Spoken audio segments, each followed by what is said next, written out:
Live from WBFF in Baltimore, this is Fox 45 Early Edition.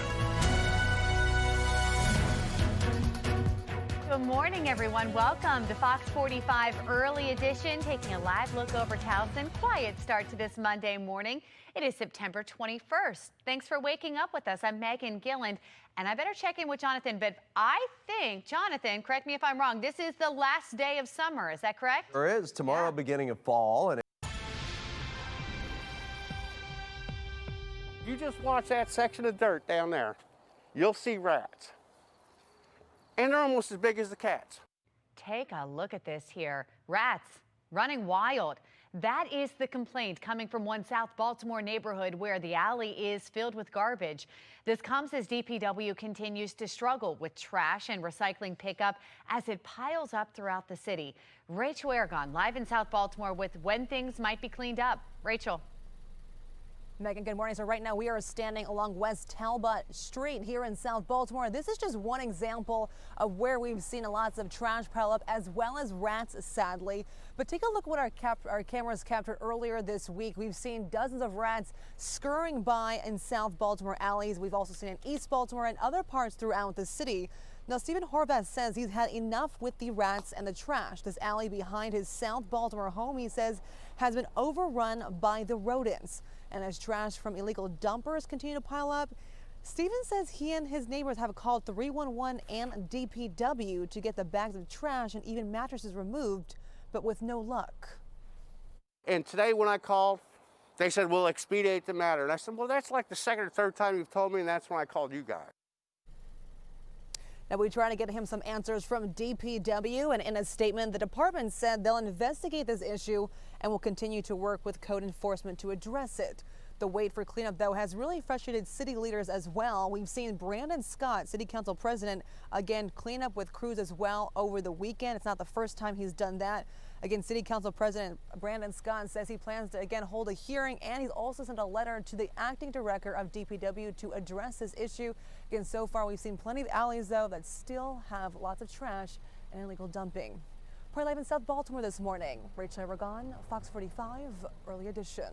Thank you, Rachel. Even with the delays in trash pickup, one Baltimore City councilman is pushing for a $4 an hour raise for sanitation workers. Councilman Isaac Schleifer says if the city doesn't act now, the issues that they've had with trash and recycling over the last few months will only get worse. Now, what he's proposing will cost the city about $1.2 million. It would be less expensive to do what I'm saying and to pay these employees significantly more than they're making now, rather than having to do all these other side contracts.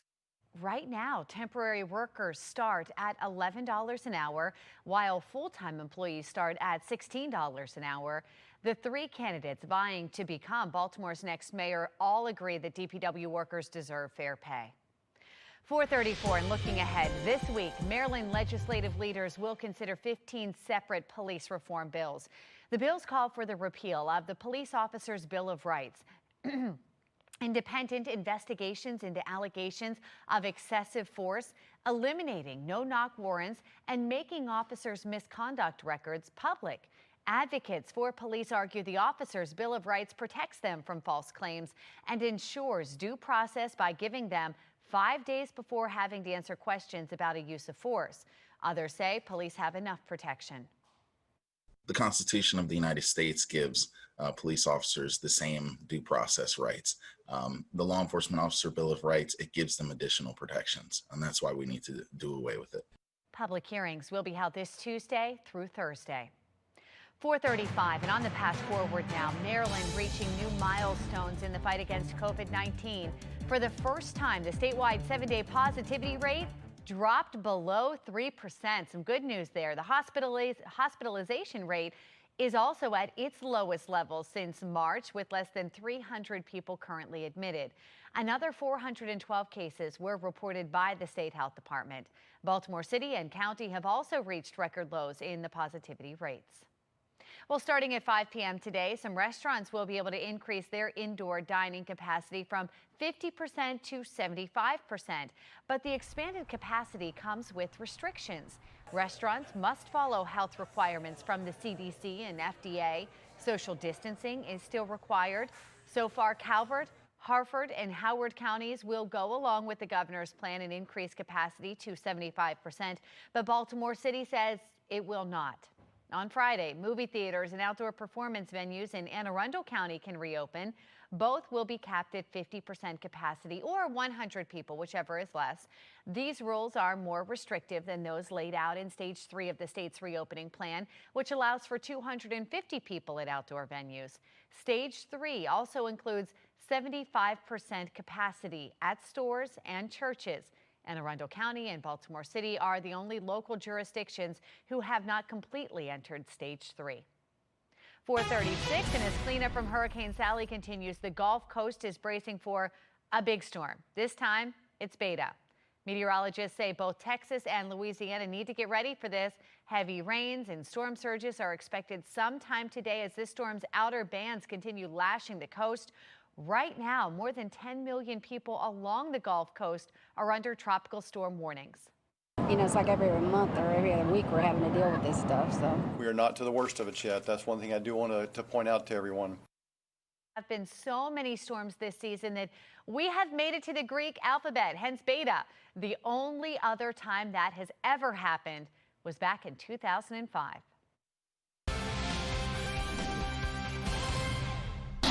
First and 10, blocked by the tight end Fells, and that's intercepted and picked off by Peters.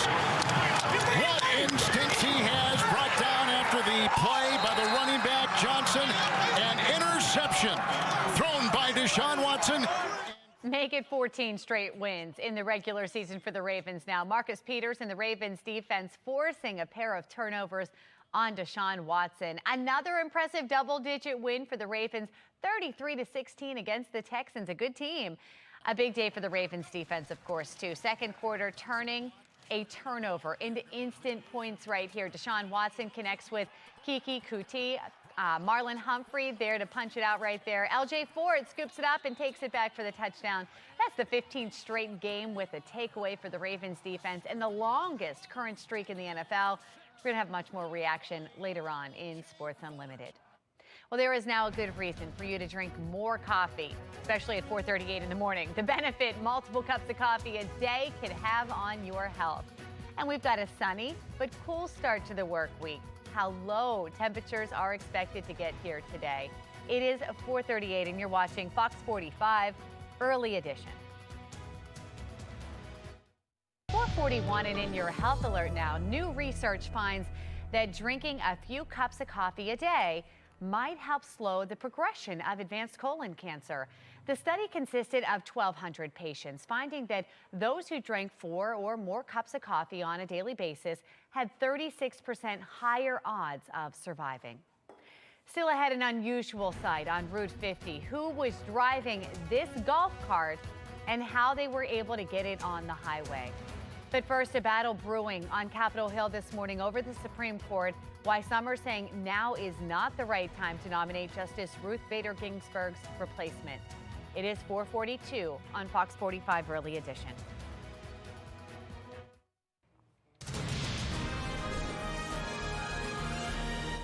It is 4:44. People are continuing to pay tribute to late Supreme Court Justice Ruth Bader Ginsburg. This mural was painted in 24 hours in Washington, D.C., right near Black Lives Matter Plaza.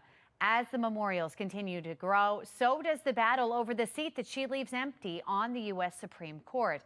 We've got a live look for you here this morning from Capitol Hill, where there is tensions rising after President Trump vows to reveal his nomination for the Supreme Court sometime this week. Sinclair National correspondent Christine Frizzell has more on the fight to fill Justice Ginsburg's seat.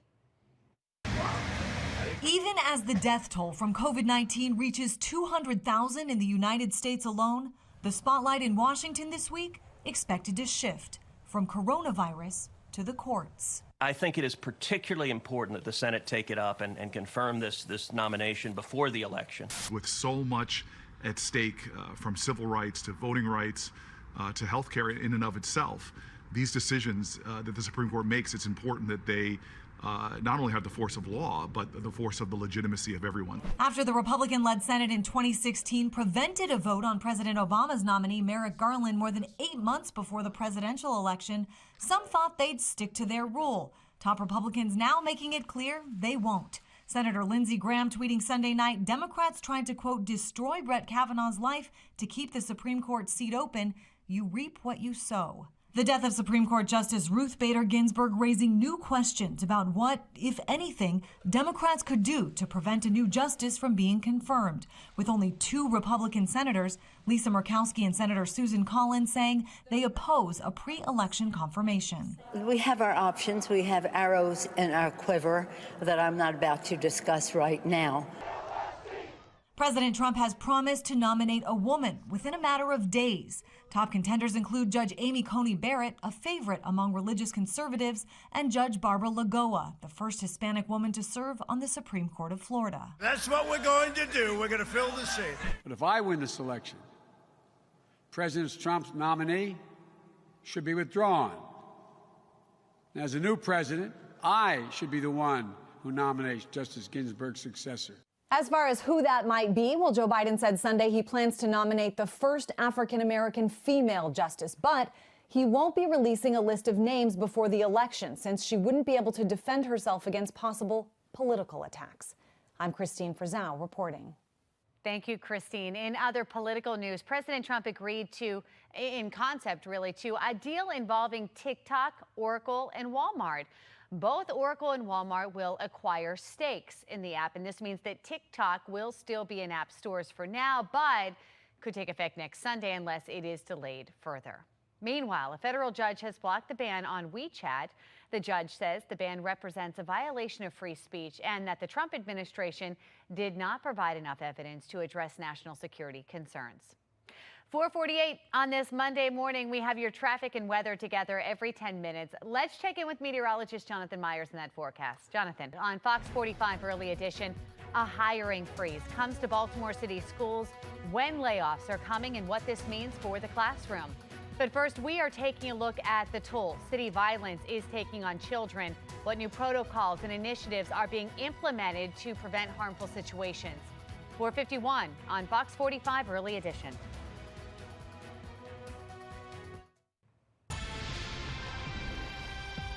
It is 4:54 in a city in crisis. It was a relatively quiet weekend in Baltimore after weeks of violence with around 24 people murdered since September 1st. This includes a 19-year-old man shot in the head last Friday in South Baltimore. This morning, we're taking a closer look at the toll that city violence is taking on children and a disturbing trend surrounding many of the child deaths here in the city. Right now, the Baltimore Child Abuse Center is putting more focus on helping kids who are victims of violence. Executive Director Adam Rosenberg says for every one child shot, a dozen others are impacted, and the numbers are staggering.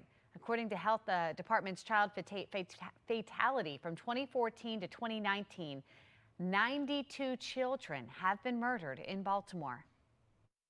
29 of them have been a result of child abuse, and 63 have been third-party, usually shooting victims. While we're concerned about the homicide body count, we really need to be concerned about the other traumas that children are facing before they become that statistic.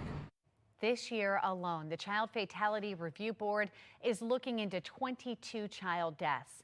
At least 7 of those have been declared homicides. The Child Abuse Center and Mayor's Office of Criminal Justice are now working together to intervene after those non-fatal acts of violence, including mediation, counseling, and even relocation. There is now confirmation from Baltimore City Police that more officers will be in uniform. The department says members of district action teams will now be transferred to General Patrol due to recent violence. In a press release, the commissioner explained the uniforms increase officer visibility. Well, we want to make sure that we have the maximum visibility and community engagement and enforcement of crimes that are being committed, but we want them to be highly engaged with members of the community, whether it's in enforcement capacity or community policing. We want them highly engaged, and it's not that they weren't, we want to make sure that they are. Republican mayoral candidate Pastor Shannon Wright is sharing her plans to lead Baltimore City. Saturday, she spoke on education, saying that it's one of the topics that her opponents do not have a solution for. We are going to lobby the state and federal partners that we have, and we're going to try to introduce legislation for educational savings accounts, expand the voucher program, and charter options so that parents are able to gauge what's best for their children, and we are able to give them the resources to have that good quality education. Wright also discussed crime, law enforcement, and homelessness. She will take on Democrat Brandon Scott and Independent Bob Wallace in November. We'll take a look at this. Bowie police officers say that they had to stop 4 teenage girls driving down Route 50 in a golf cart. Police say the golf cart was stolen. On social media, the alleged driver said that they missed their ride share into D.C. The teens were charged with theft and released to guardians. A rally in Annapolis filling the streets with calls for racial justice. The 1,000-man march on Saturday brought out men, women, and children, all making their voices heard. Police gathered at the Navy Marine Corps Stadium and marched close to 2 miles to the Annapolis City dock. Today, Baltimore City is planning to vote on a bill banning certain pesticide products. The legislation has been in the works since February, but there's been little opportunity for locals to speak up about it. The bill already passed the Baltimore City Council Health Committee. Tomorrow is the last chance for residents to express their opinions.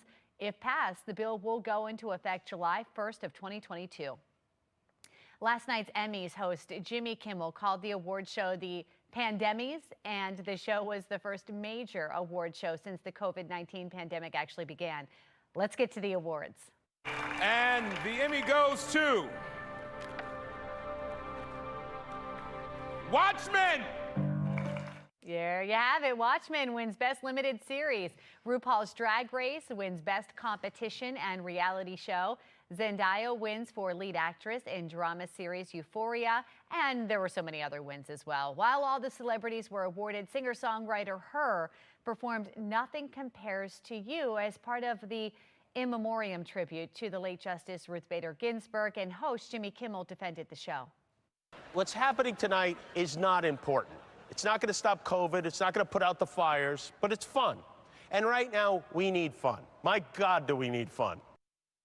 So during all the glitz, all the glam, celebrities seized the opportunity to support the Black Lives Matter movement. Both Regina King and Uzo Aduba there, they paid tribute to Breonna Taylor by wearing the shirt and a shirt with the message, "Say her name." When accepting her award for Outstanding Lead Actress, Regina King also urged viewers to vote. And I'm live in South Baltimore this morning where trash and rat complaints continue to pile up throughout the city of Baltimore. Coming up, what city leaders are doing to address the issue and the latest response from DPW. And a mainly clear and cold start, but sunshine to come this afternoon. I'll let you know about some tropical worries for the U.S. That's in a couple of minutes. Live from WBFF in Baltimore, this is Fox 45 Early Edition. Well, good morning, and thank you for waking up with us on this Monday, and it is September 21st. I'm Tom Rogers. I'm Megan Gilland. Let's get a check of your traffic and weather. We do it together every 10 minutes on the last day of summer. That's right, the last day, and we need to find out exactly, because it felt like fall this weekend, if that's going to continue. Jonathan Myers is here with the latest in the forecast. 5:01, and turning now to a city in crisis. A rat infestation in South Baltimore Alley is just one of the many issues DPW is facing, and now another layer adding to the city's mounting trash troubles: ghost haulers. Rachel Aragon is live in South Baltimore this morning to explain how one lawmaker is now pushing for a solution. Rachel. Yeah, Tom, good morning. So over the last few months, we've seen several alleyways like this one, for example, far too often become a dump site for trash, for furniture, and much more. And we've even seen some rats scurrying by. The problem is, though, even when trash is picked up, it's not always ending up in the landfill. So we looked into the so-called ghost haulers practice, when private people pay to haul trash who instead just dump it. It's a problem Councilman Ed Reisinger has been trying to fix, and he says it's happening far too often in areas and alleys that DPW has often cleared over and over and over again. They come and clean your basement or your backyard, and instead of taking it to the quarantine landfill, they just find an alley or a street. Now, Reisinger said it's costing more to have these crews go out there and keep cleaning the exact same spot. Now he's calling for cameras at locations where DPW has been having to keep coming back time and time again. We asked the Department of Housing why cameras haven't been installed in these troubled alleyways like this one. We got no response so far, but Councilman Reisinger said really the issue of cameras he thinks comes down to the cost of those cameras. We're live in South Baltimore this morning. Rachel Aragon, Fox 45 Early Edition. Thank you, Rachel. And the trash problems and delays are also upsetting city leaders. City Council President, Democratic mayoral candidate Brandon Scott, plus some volunteers cleaned up another dump site Saturday morning. While DPW is facing staffing issues, Scott says he plans to have volunteers out each Saturday to help pick up trash. Baltimore City Schools will be implementing a hiring freeze, according to the CEO. They're going to lay off hundreds of temporary employees early next month. Dr. Sonia Santelises says that the budget is tight right now. The district blaming the pandemic for what they're calling unavoidable expenses, and that includes the purchases of tens of thousands of laptops, hotspots, and PPE. What I would say to our parents is part of the reason we're doing this is so that we can keep the majority of their young people, of their students and children's classroom experience intact. Of course, it's going to take a hit, but part of why we're doing this now is because we don't want there to be much larger actions that we have to take later on. The CEO says the district hired a record number of teachers before the school year started, but admits the financial fallout from the pandemic will be difficult to manage. The hiring freeze isn't the only pandemic-related issue the district is facing. City schools are still 17,000 laptops short of what is needed. Delivery of these devices was delayed due to extreme demand nationwide. The district says each school should be giving out learning packets to children who need them, but one sixth grade student at Calverton Middle School hasn't received a learning packet nor a laptop. We don't know what class she's in. We don't know who her teachers are. They claim that they email. The only emails that I get are the mass emails from Baltimore City. I don't get emails from her direct school. The district says each school is handing the distribution of work packets individually. But for now, officials are encouraging students whose siblings have received laptops to share. This morning, unions are asking for a delay after Baltimore County Public Schools releases a timeline for students to return for in-person learning. Now, under the plan, small groups of students would return as early as mid-November. Teachers would go back October 19th. Right now, the teachers union is considering legal action to fight this. Well, Baltimore County Public Schools Superintendent Darrell Williams says the dates for reopening are not a done deal. As parents wait to send their kids back to the classroom, the county is opening additional academic support centers. In the coming weeks, a total of 54 centers will be opened at local schools, the Y, Parks and Rec centers, and local daycares. They'll serve a total of 1,500 students. Meanwhile, the county is also offering child care subsidies of $250 for eligible families. You can find more information by going to foxbaltimore.com/newslinks. Happening today, Howard County Executive Calvin Ball will announce $1.3 million to support virtual learning. That money is through CARES Act funding and will go towards the county scholars program, food access, and providing digital equity. That announcement is set for 11 o'clock this morning. Also in Howard County, parents and teachers are rallying for the Howard Community College Children's Learning Centers to reopen. Nearly 30 people gathered yesterday, raising awareness about the lack of quality early education opportunities. Another Baltimore business closing its doors after more than a century in business.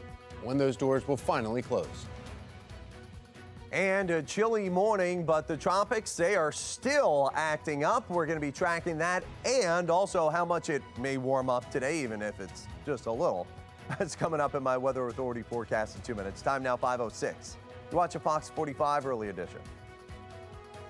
Well, now to your consumer news. The wheels are about to stop spinning at Rev Cycle Studio in Locust Point. The business closing after 6 years due to this COVID pandemic. Now, the owner of the indoor cycling and bar studio at McHenry Row wrote on a Facebook post, restrictions on in-person classes hurt the business. Rev's other location is in Brewers Hill, and that will remain open. Another South Baltimore mainstay, though, also closing its doors after 104 years in operations. Chauffeurs Furniture is closing. The owner says that and they'll be leaving the furniture business early next year. The 70,000 square foot store has operated on Charles Street since the 1930s, but has been in business since 1914. Aerospace giant Raytheon Technologies is slashing 15,000 jobs. The company says the layoffs are due to the drop in commercial air travel. Well, major U.S. airlines are expecting to lay off or furlough thousands of workers October 1st. Boeing is also planning to cut more than 16,000 jobs. Disney plans to reopen one of its water parks next year. Walt Disney World Resort has 2 water parks, Blizzard Beach and Typhoon Lagoon. Well, the company has not said which park would start accepting guests, but says it could happen in March of 2021. They say the government first has to approve the reopening. Still ahead, the harmful pesticides you should watch out for the next time you shop for your fruits and vegetables. And updating you on the California and Oregon wildfires, how weather made things just a little better over the weekend. 5:11 is your time. It is 5:14 this morning. The U.S. Marine Corps getting the call in the fight against wildfires out west. Dozens of Marines reporting for duty at Camp Pendleton, training to help firefighters establish a foothold on the front lines. I have about 80 Marines in my platoon, and every single one of them volunteered. In my platoon, over 50% of them is from California. So a lot of it hits home to them because, you know, it's where they're from, it's where they were born and raised. They're used to working in small units. They're used to adapting and overcoming. Their help is badly needed in Southern California. You're taking a look at the Bobcat fire right there. You can see it raging. It's just outside of Los Angeles. It's now burned more than 91,000 acres. It's continuing to grow. Winds are currently pushing the fire even further north and threatening some desert communities. In Oregon, rainfall over the weekend provided a welcome relief for firefighters there. As of now, all of the major fires in Oregon are at least 10% contained, but 10% is not that much. They've burned at least 1 million acres and destroyed at least 2,000 homes.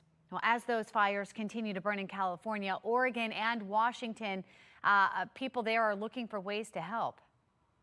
You know, you can only give to so many GoFundMes out of your own pocket. And so I thought, I have to do something. I have to make something. I have to help these people. Erica Martinson is hand-making bracelets, raising money for victims of the Creek Fire.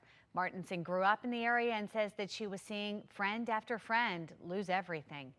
As the wildfires rage across the West Coast, Salvation Army volunteers are there. They're providing food, water, supplies to not only first responders, but also the families that have been forced out of their homes.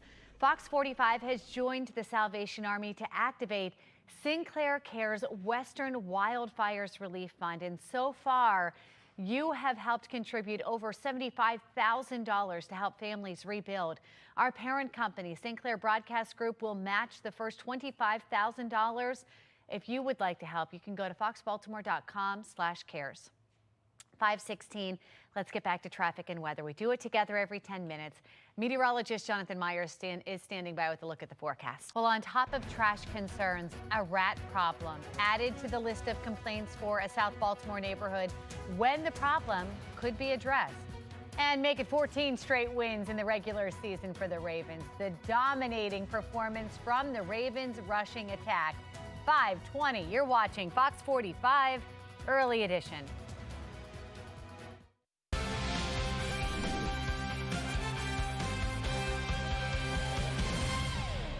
Fourth and 1. It's a direct snap, and look, it goes to Ingram. There he goes, galloping free for 6. What a play on 4th and 1. 30-yard sprint for the touchdown. A roundhouse kick, too, to the Texans logo there. Uh-oh, Mark Ingram and the Ravens running away with the game here from the Texans. The Ravens are 2-0 after winning their first road game of the season yesterday against the Texans. The Ravens making a habit of playing with the lead. Early second quarter, Lamar Jackson finding Patrick Ricard right there, makes the diving catch for the touchdown. 10-0 Ravens. Ravens looking to put the game away late. Now on the 4th and 1, direct snap. Mark Ingram. Does this look familiar? Oh, yeah, it's the highlight. It's untouched right there, and the Ravens win it 33-16. Key for me is just to catch the snap and go through my reads. The O-line did a tremendous job. I was able to press. set up their blocks, and they just created a big seam for me to run through, and I was able to, finish the run in the end zone. So all credit goes to, the 9 guys that blocked for me. LJ had 1 guy covering him. So all credit goes to those guys. I was able just to see the hole, hit the hole, and finish the run. That was a big play in the game. It was a turning point in the game. Gave us a little breathing space, and I'm proud of him for that. Fun fact, I was a first-degree black belt, growing up. So I don't have all my skills that I had back then, but I could still do, a reverse kick. I didn't connect it, but it was still sweet. Well, the Ravens are dialing up the run game in the second half here. 230 rushing yards in the game, led by 73 from Gus Edwards there. Mark Ingram, he had 55 yards. Lamar Jackson, 54. Rookie L.J. Dobbins, he added 48, completing a balanced rushing attack. We did the game balls. We gave it to the running backs, and the offensive line, I thought, really kind of built into it as the game went along. But the running backs were grinding out yards. They were getting extra yards on most every carry.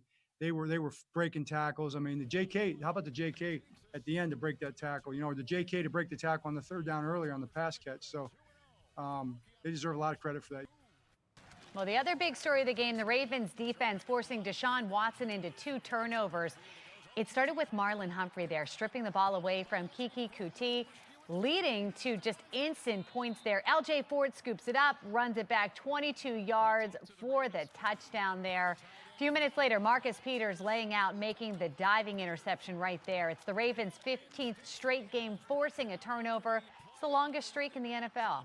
LJ and Marlon making that play was really the momentum turner in the game in so many ways. It kind of got us going, jump-started us, and then, Marcus Peters coming back with just really Marcus Peters type of interception. I mean, it's the kind of interception that really only he can make. You can't coach that, what he saw there and how he handled that play. So he broke us. So those first two guys got a game ball, and Marcus broke the huddle in the locker room for those plays. That was pretty remarkable, pretty amazing, and made a big difference in the game. Laid it out for it. Well, a cool and sunny day today. It's not going to last long, though. Jonathan Myers is tracking when the highs will reach the 80s and when we could see some rain in our forecast. And complaints about trash and rats continue to pile up here in South Baltimore. I'm live this morning with a reaction from one city council member and his plan to address the ongoing issue of illegal dumping. Watching Fox 45 Early Edition.